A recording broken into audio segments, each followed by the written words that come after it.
यह है साथियों कि दुनिया में कुछ चीजें बहुत यूनिक होती हैं। जैसे मान लीजिए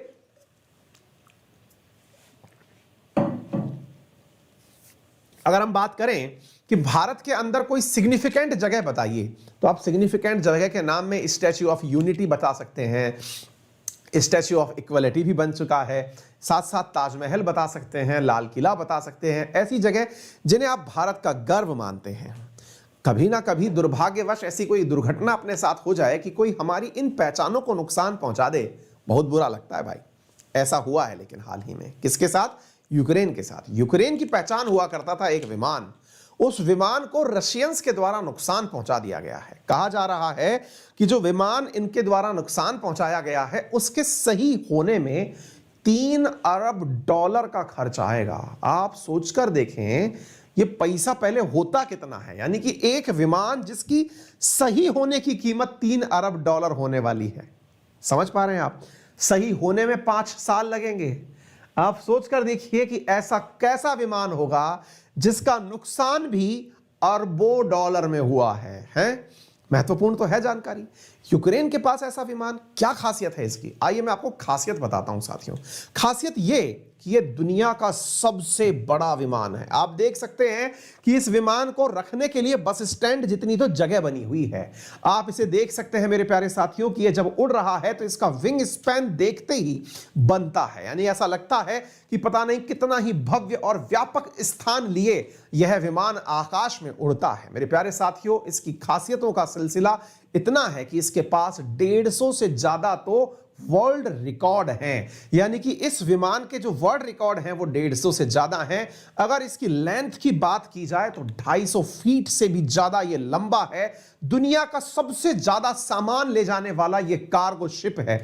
आप इसके जो लगे हुए पहिए हैं उनसे आप ये अंदाजा लगा सकते हैं। सामान्यतया जब आप किसी भी हवाई जहाज को आकाश से लैंडिंग करते हुए देखते हैं तो 3 पहियों पर देखते हैं, 2 आगे की तरफ, 2 पीछे की तरफ और 1 आगे की तरफ, उन पर लैंड करता है। आप इसे इस प्रकार से देखें, 1 2 3 4 5 6 7 तो एक्सल पीछे लगे हैं इसके अंदर, यानी कि जब ये लैंड कर रहा है तो 7 एक्सल पर और 1 एक्सल आगे लगा है, 8 एक्सल पर इसकी लैंडिंग है। आप इससे अंदाजा लगा सकते हैं कि ये कितना विशालकाय होगा।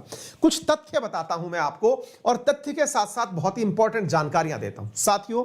इसकी लेंथ 276 फीट है। 276 फीट का मतलब समझिए कि भाई अगर हम एक तरह से बात करें, 1 किलोमीटर जो है ना 1000 मीटर के आसपास, तो 1000 मीटर का 1 किलोमीटर का 10वां हिस्सा ये लंबाई में है।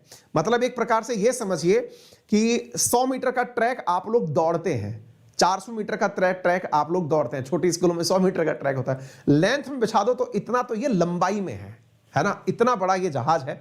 इसके साथ साथ साथियों इसके अंदर जो वजन ले जाने की क्षमता है, 1 टन जो है वो 1000 किलो के आसपास होता है।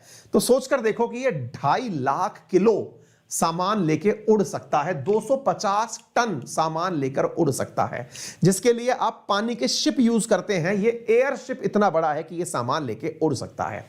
850 किलोमीटर प्रति घंटे की रफ्तार से चल सकता है। आपके दिमाग में एक बड़ा सवाल बनेगा। सवाल ये बनेगा, सर एक बात बताइए, जब ये इतना ही बड़ा विमान है, यूक्रेन में क्या कर रहा है? टेक्निकली ये होना चाहिए था या तो रशिया के पास में, या अमेरिका के पास में, चाइना के पास में, इंडिया के पास में, जो बड़े देश हैं जिनकी जरूरतें ज्यादा हैं। यूक्रेन के पास ये क्या कर रहा है और कब बना लिया यूक्रेन वालों ने? ये कहानी बड़ी रोचक है, बताएंगे, लेकिन उससे पहले थोड़ी खासियतें और जान लीजिए। और सेशन को शेयर करना, वीडियो को लाइक करना बिल्कुल ना भूलें। चैनल पर नए हैं तो सब्सक्राइब भी करते चलें। इसका निर्माण साथियों किया था सोवियत एरोनॉटिक्स प्रोग्राम के द्वारा। अब आप पूछेंगे सोवियत शब्द सुनने में तो बड़ा इंटरेस्टिंग लग रहा है, सोवियत तो यूएसएसआर को कहते हैं ना गुरुजी। हमने कहा जी हां। तो क्या सर इसका निर्माण यूएसएसआर ने किया था? जी हां, इसका निर्माण सोवियत रूस के द्वारा 1988 में किया गया था मेरे प्यारे साथियों। 1988 में इसका निर्माण कार्य किया गया था। इसने 1988 में अपनी पहली उड़ान भरी थी। इसका मतलब तो बोले सर एक बात बताइए, ये अगर उस समय निर्मित हुआ था, उस समय तो यूक्रेन हुआ भी नहीं करता था। जब यूक्रेन नहीं हुआ करता था तब तो पूरा की पूरा जो 15 देश हैं ये यूएसएसआर हुआ करते थे। इसका मतलब यूक्रेन के पास इसका होना महज एक इत्तेफाक है। वास्तविकता में तो इसका निर्माण यूएसएसआर ने किया था। हमने कहा जी हां। जब संसाधन बटे जब देश टूटा 15 भागों में तो किसी ना किसी को कुछ ना कुछ मिला, तो यूक्रेन को यह विमान मिला। ठीक है, इस विमान में मेरे प्यारे साथियों जो खूबसूरतियां हैं उनके बारे में चर्चा तो की जाएंगी, लेकिन इसका नाम बड़ा रोचक है। नाम इसका क्या है? तो इसका नाम है मृया, MRIYA, मृया। मृया का यूएसएसआर की भाषा में यानी कि यूक्रेनी भाषा के अंदर जो मतलब होता है वो होता है ड्रीम, सपना। इस विमान का नाम मृया है। मृया नाम का अर्थ है सपना। अब चूंकि यह सपना तोड़ दिया गया है क्योंकि इसका नुकसान हुआ है, तो देखिए यहां पर जो यूक्रेन के जो प्रमुख लोग हैं जिन्होंने यह जानकारी दी, उन्होंने इस बात को कितना तरीके से लिखा है। मृया जिसका मतलब है सपना, कि सपना तुमने तोड़ दिया है। लेकिन अब आप इस ट्वीट को पढ़िए, this was the world largest aircraft AN-225 Mriya dream in Ukrainian भाषा में जिसे ड्रीम कहा जाता है, रशिया में हैव डेस्ट्रॉयड अवर मृया, यानी कि रशिया ने हालांकि हमारा मृया तोड़ दिया होगा, यानी कि सपना तोड़ दिया होगा, सपने के नाम से जो विमान है वो तोड़ दिया होगा, but they will never be able to destroy our dream of a strong, free and democratic European state. We shall prevail. हम वो बने रहेंगे, ये हमें कभी हमारे सपने से नहीं तोड़ पाएंगे।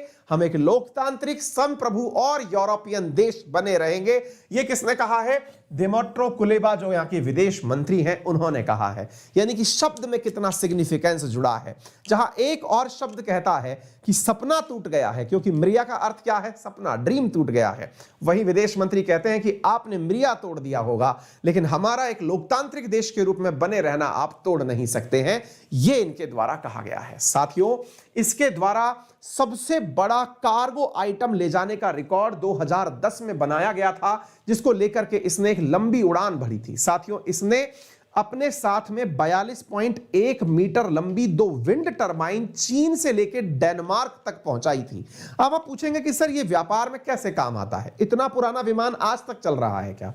आप इसे रेंट पर मंगा सकते हैं। जैसे आपको एक बहुत बड़ा विंड टरबाइन का मतलब समझ रहे हैं? वो जो पंखे से घूमने वाला जो टरबाइन है, हवा से घूमने वाला, इतना बड़ा सामान लेकर के ये एक जगह से दूसरी जगह चला। बहुत से उपकरण ऐसे होते हैं, कभी आपने अगर रोड रूट के माध्यम से सफर किया हो तो आपको कई रास्ते में ऐसे ट्रक दिखेंगे जिनमें बहुत से पहिए लगे हुए हैं। जैसे हमारा अलवर में से होकर के नेशनल हाईवे नंबर 8 गुजरता है, जो 48 के नाम से जाना जाता है आजकल, जो कि भारत का सबसे व्यस्त नेशनल हाईवे है। उस पर कई ऐसे ट्रक दिखाई पड़ते हैं जिन पर बहुत बड़ी बड़ी टरबाइंस रखी होती हैं, जिन्हें ले जाने के लिए जो ट्रक होते हैं बहुत सारे पहिए के, मतलब लगभग 125-150 पहिए लगे होते हैं उस ट्रक के अंदर।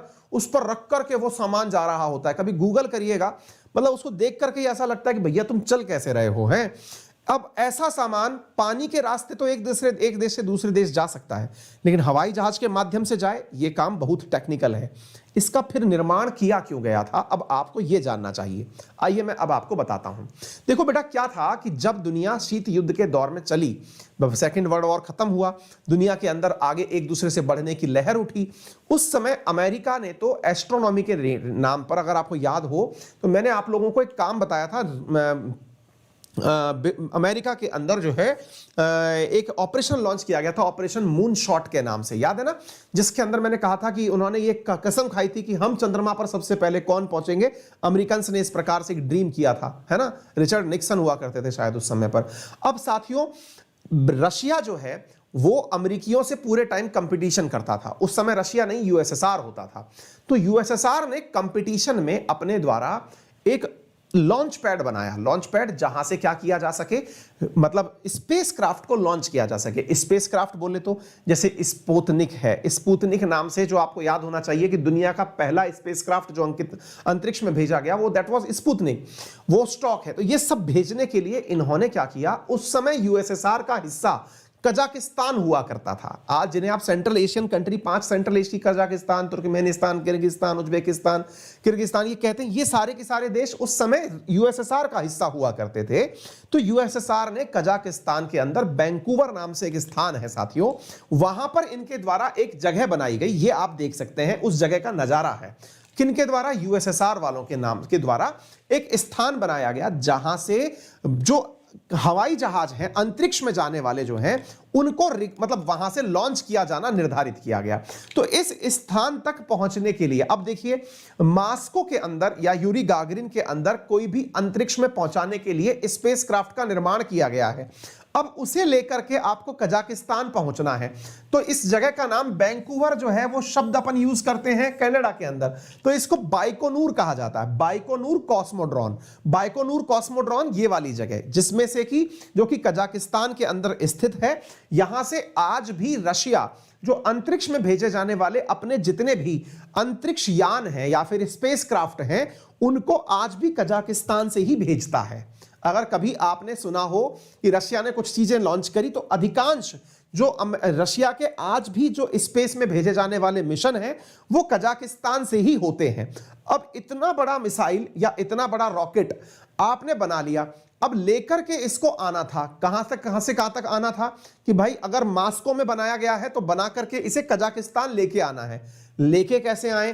रोड के माध्यम से कि हवाई जहाज के माध्यम से?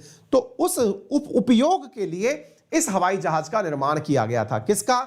मिरिया का निर्माण किया गया था कि मिरिया में रख करके यह सामान एक जगह से दूसरी जगह ले जाया जाएगा। यानी उद्देश्य तो इसका बहुत तगड़ा था, लेकिन तब तक यूएसएसआर का विघटन हो गया था और यह किसके हिस्से में चला गया था? यूक्रेन के हिस्से में चला गया था। अब आप पूछेंगे सर $5 अरब का खर्चा आएगा, देगा कौन? इसके बारे में यूक्रेन ने कहा है कि यह पैसा हम रशिया से ही वसूलेंगे। आप पूछेंगे गजब का कॉन्फिडेंस है, मतलब उनके देश में रशियन सेना घुसी हुई है, उसके बावजूद ये कह रहे हैं कि हम पैसा जो वसूलेंगे ये रशियंस के माध्यम से ही वसूलेंगे। इतना कॉन्फिडेंस लाते कहां से हैं भाई? इसी के आधार पर देश चलते हैं। तो उम्मीद है कि आप लोगों को ये जानकारी समझ में आ गई हो। अगर आ गई हो तो सेशन में एक ऑप्शन आता है शेयर करने का, शेयर कर दीजिए। वीडियो के नीचे एक ऑप्शन और आता है जिसे लाइक करने का ऑप्शन कहते हैं, वीडियो को लाइक भी कर दीजिएगा, ठीक है। चलिए आगे बढ़ते हैं साथियों अगले प्रश्न की तरफ। ये सारी जानकारियां मैंने आपको बहुत ही महत्वपूर्ण थी जो साझा कर दी हैं। है कि आपको सभी साथियों को मेरी ये जानकारी समझ में आई हो। तमाम प्रकार के अपडेट के लिए आप मुझसे जुड़कर रह सकते हैं। मेरे द्वारा इस नाम से एक टेलीग्राम चैनल चलाया जाता है जहां पर आपको क्लास की इमीडिएट लिंक शेयर की जाती है, आप उस पर मुझे कनेक्ट कर सकते हैं।